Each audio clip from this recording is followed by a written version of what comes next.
Welcome to another Beards and Cars Showdown, and for those who are new to this series, it's put simply where we take two or more vehicles and put them in a head-to-head match to see which one is both objectively and perhaps even in some ways subjectively superior.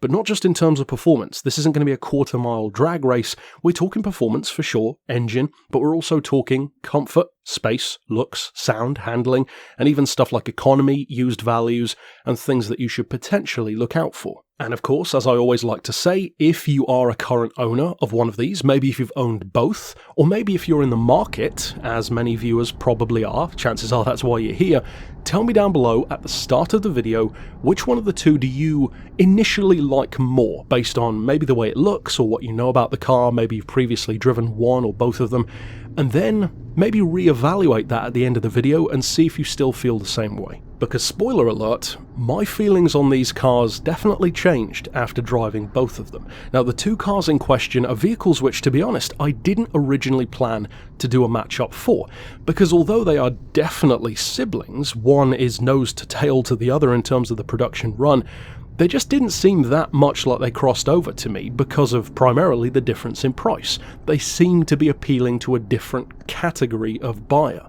But then I noticed, curiously, in both of my reviews for these cars, I've reviewed the 635d and the 640d that you can see here in their own independent videos, which you can click on down in the description to hear those, maybe even after this video. I found that they were actually getting a lot of comments about how they do compare. So that got me to thinking, well, okay then, if current owners, previous owners, potential owners, or owners of both are considering them in comparison to each other, well, why not do just that? So that's exactly what the point of the video is.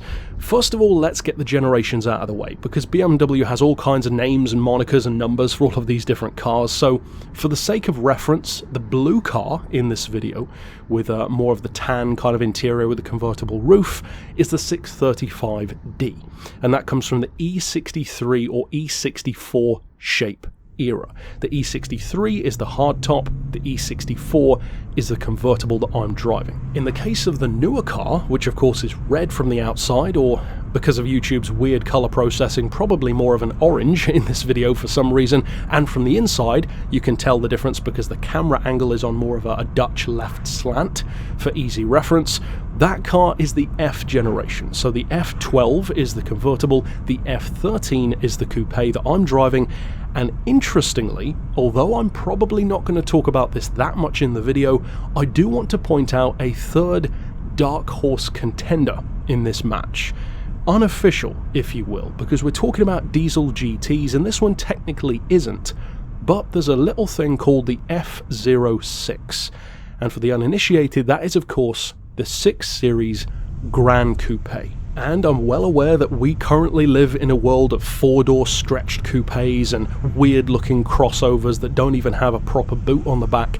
Not everyone likes them, and I don't even like all of them. However, I will say that based on my experience with this 2-door version of the newer car, the 4-door might actually be worth more of your attention than you might think, for some of the reasons that we're going to get into in this video. See, the newer car has more tricks up its sleeve than the older one, and that in some ways can be a little bit of a downfall, but an advantage as well. And again, stick around to hear why. Now first of all, let's talk about the production year, because what could you expect to find on the market? Now of course I'm going to be talking about the UK market in particular because that's where I live, but you can use a lot of the stuff that I'm talking about regardless of where you live in the world, because it's more, performance, power, that kind of stuff, which doesn't change that drastically. Now for the older car, you're looking at 2007 to 2010, those are the kind of years you're going to find, and for the newer car, 2011 up to 2018. So as I said, they really do bump up nose to tail in terms of those generations. A human centipede of BMW coupes, if you will. Now in terms of prices, with that wonderful image in your head, what could you expect, and what crucially should you expect to be paying for either of these cars? Well, first of all, let's talk the entire range of price. Now, I want to make it clear first of all, these are not the prices I would recommend paying, this is just what you should expect to find, at least in the UK. Now for the older car, you're looking at a baseline of 5 grand, and it can go all the way up to about 10 or just over. So that's a fairly narrow window. That's pretty good in terms of finding one, because a good one is going to be somewhere between those two. Now on the lower end, 5 grand is going to be really, really high mileage, possibly even used as a beta or a daily, and let's just say probably not in ideal condition. On the upper end, 10 grand is going to get you potentially the open top version, which typically is a little bit more expensive for whatever reason, and it's going to have much lower mileage, be the later end of the production run, and be pretty nice condition. Now when we move over to the new car, it really changes up a lot. In a similar way to my comparison of Jaguar XKR prices, this one starts where the other one ends. 10 grand is bottom of the barrel, at least at the start of 2021 when I'm releasing this video, for what you should expect to pay for a 640d. 10 grand is, like with the other one, really high mileage, probably not that well loved compared to some others. It could be, but that is a risk that you need to be aware of. And just like the Jag, I would not recommend looking at under 10 grand, because if it's less, it's for a reason. Now on the upper end of the spectrum, this is where it gets a little bit crazy in my opinion. It's a great car, but 30 grand is what you can easily pay on the really high end of 640ds. And the reason why is fairly obvious. That's really late in the production run, 2017, 2018, with sometimes as low as 5 or 10,000 miles on the clock. And of course, once again, the convertible version does add into that price. Now personally, I prefer the coupes. For most of my GT cars, I prefer coupes because to me, I think they look better, it suits the lines of the car more, they tend to have more trunk space because it's not chopped off at the back for the sake of the roof storage, and also it's just one less thing to go wrong. But of course, that's your choice to make. Now, in terms of the prices that you should be expecting, well, this is where it gets a little bit better for the newer car, because it's not quite as drastic of a difference. For the older car, I would recommend looking between 6,000 and 9,000. You're going to get a good one in that kind of range. Now for me, for instance, I'm willing with my personal cars to go a little bit higher on mileage, 80, 90,000 miles, doesn't even break a sweat for me. I'm comfortable with that as long as the car has clearly been loved. In the case of these ones, 6,000 to 9,000 is going to find you a nice one, with some miles, but not 6 figures by any stretch. In terms of the newer generation, well actually it's a little bit higher, but I would recommend starting your search at 12 grand. 12 grand is really where you want to be entering, because once again you're going to be under 100,000 miles most of the time, nice condition, good bodywork, and probably pretty well loved. What about on the higher end of the spectrum though? 30 grand is still pretty crazy.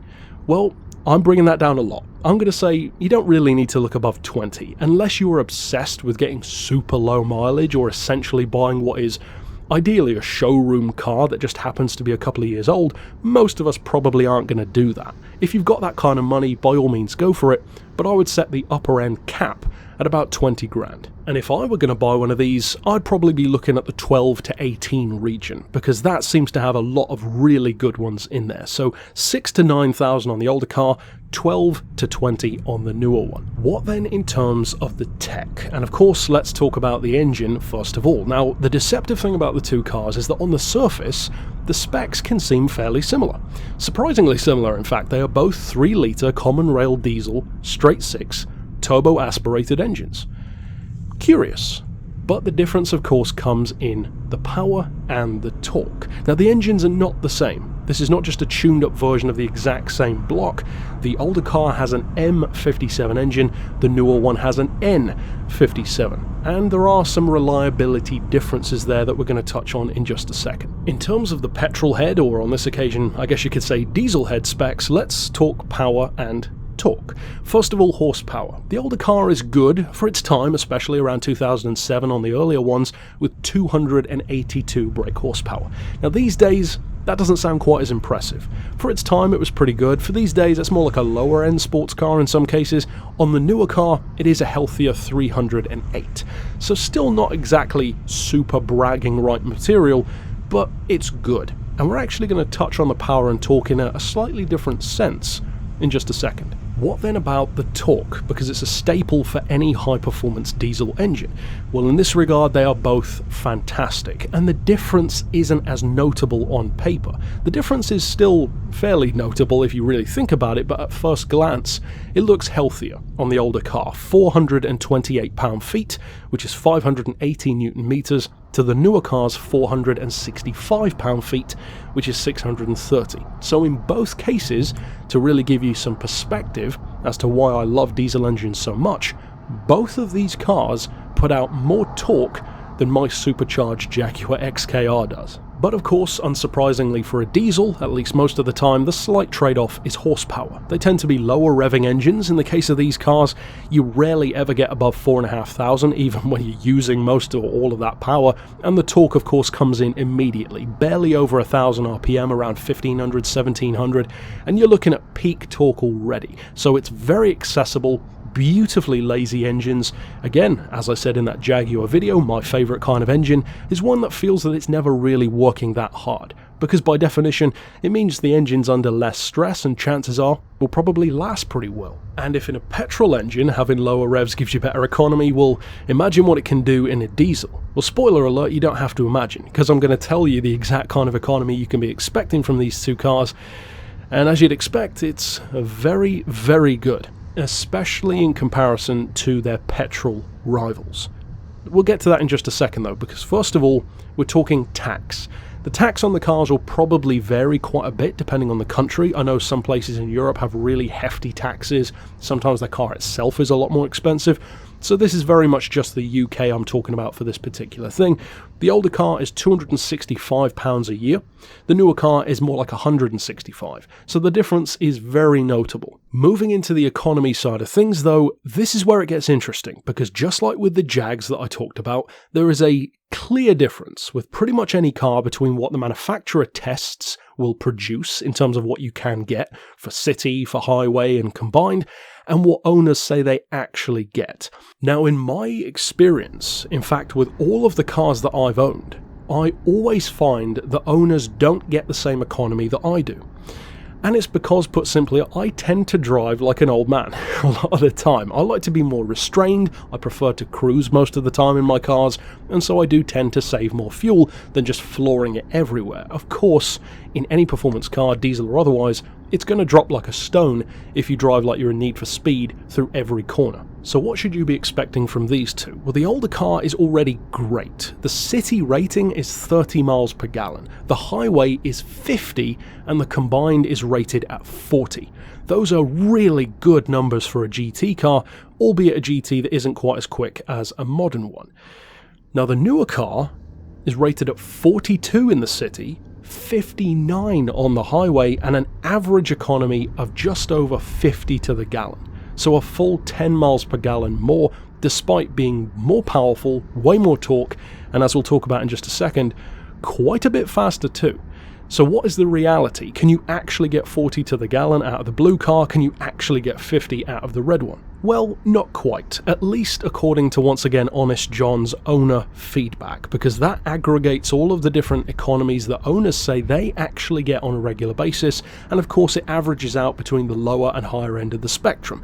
So this is not the peak economy that you're going to get, this is the overall average between highway and city driving. So in other words, the best and worst conditions. For the older car, the average owner rating is 36 to the gallon. For the newer car, it's 40. So the consistent thing there is that the newer one is still better. However, those are very different to what they say they can do. Interestingly though, the older car is truer to what BMW says it can do. They say 40, it can actually do 36 average. The newer car, pretty big disparity. They say 51, it actually does 40. But once again, bear in mind, that is averages that we're talking about. But still, in the case of both cars, that is fantastic fuel economy. 36 to the gallon is great for its time, and of course 40 to the gallon for the newer car is outstanding. In other words, that means that both of these can do almost double the miles per gallon that my Jaguar can do. The Jag's great on the highway, but in the city, again, it drops like a stone. Now, in terms of the gearbox, which of course has a hand in both the economy and the performance, they are both ZF units.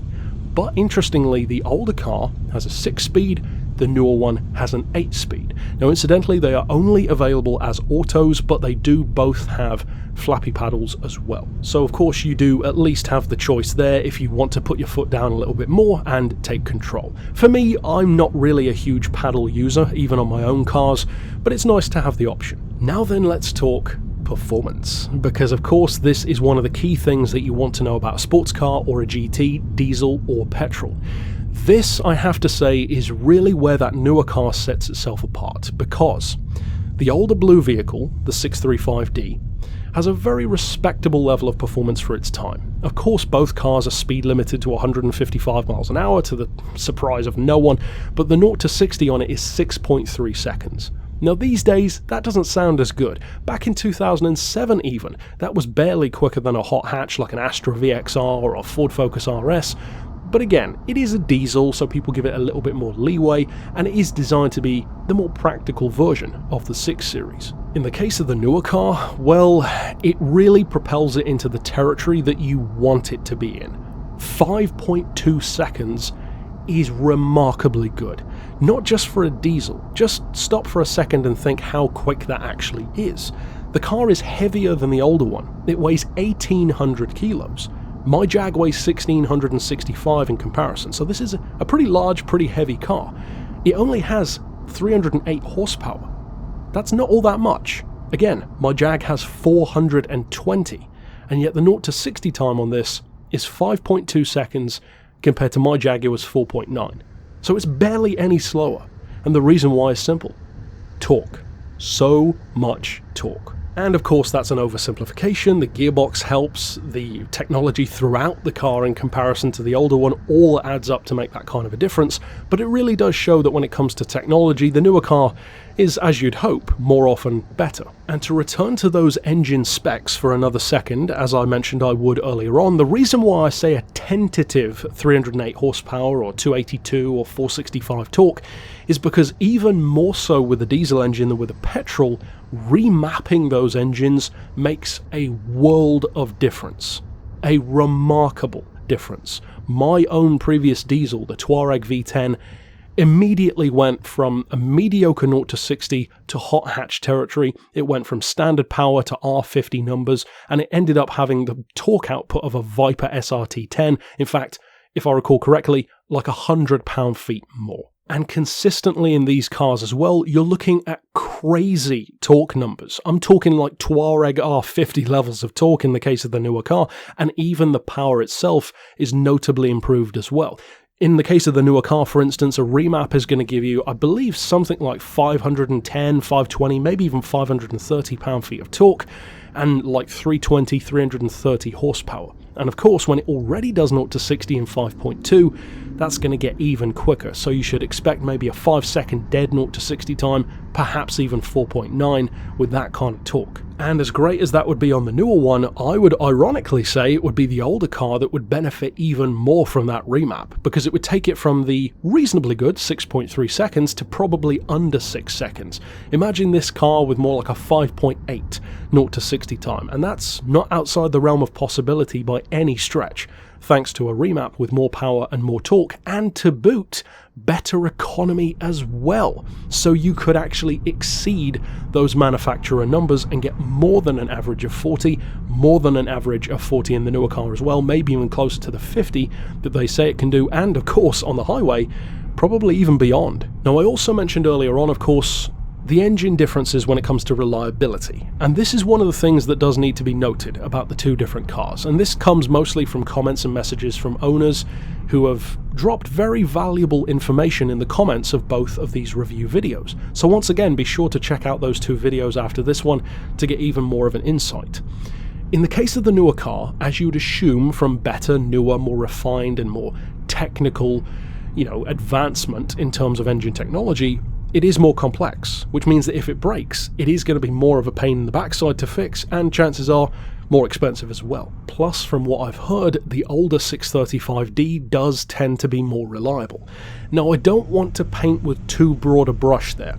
A lot of people will hear me say the older one's more reliable, and immediately they'll think of the newer one as being like a Maserati that's going to break down every 5 minutes. That's not what I mean at all. Both cars are very, very well engineered. It really is a case of what I mentioned earlier on. The older car very much feels analog in all of its approach.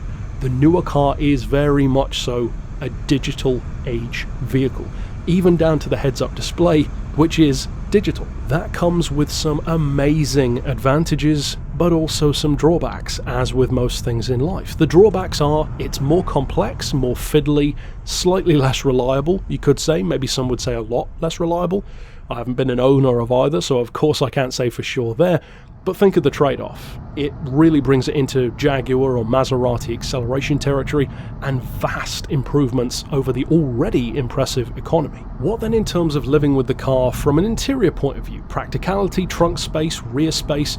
Well, actually one of the things that consistently impressed me about both of these cars, especially in comparison to my own, the Jag once again, is that these are proper 2+2 GTs. The rear space is very impressive, and I've heard some owners say that they didn't think it was that great, but trust me, if you think these aren't great, you must have never owned a Jag XK, because these have so much more legroom in the back. Just look at the rear seats in the newer car. They are so big, and you can see it to the right of some of these camera angles. They are really properly sized rear seats, not just the token additions that you'd have in something like a Jag or a Porsche 911. Again, I'm not necessarily saying you're going to get 4 6'7" people in the car, but it's more than enough for kids. In terms of trunk space, they're both pretty good. I mean, again, it's a GT, it hasn't got the best trunk space in the world, and unfortunately neither of them are hatchbacks, which is one of my favourite things about my Jag. In terms of the rest of the space, primarily for the driver, maybe for that front passenger as well, the new car definitely impressed me more. Now, again, I want to reiterate, the older car still has great amounts of space, it's really comfortable,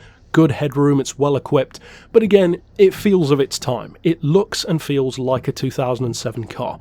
The newer vehicle to me, and this is a clear delineation between them, when you sit in the newer car and look at it and drive it and feel what it's capable of and look at all of those amazing specs, to me the newer car could be released next year and it would still feel impressive. That's the key difference when it comes to feel. Now, speaking of those more ergonomic or aesthetic side of things, of course the look is always down to personal opinion, and for me, I actually had a 180 on these cars. I used to by far prefer the older shape. To me it looks like a shark, it's a classy, clean looking car, somewhat understated, and I still think that the M6 of that generation with the V10 engine does look better than the new one.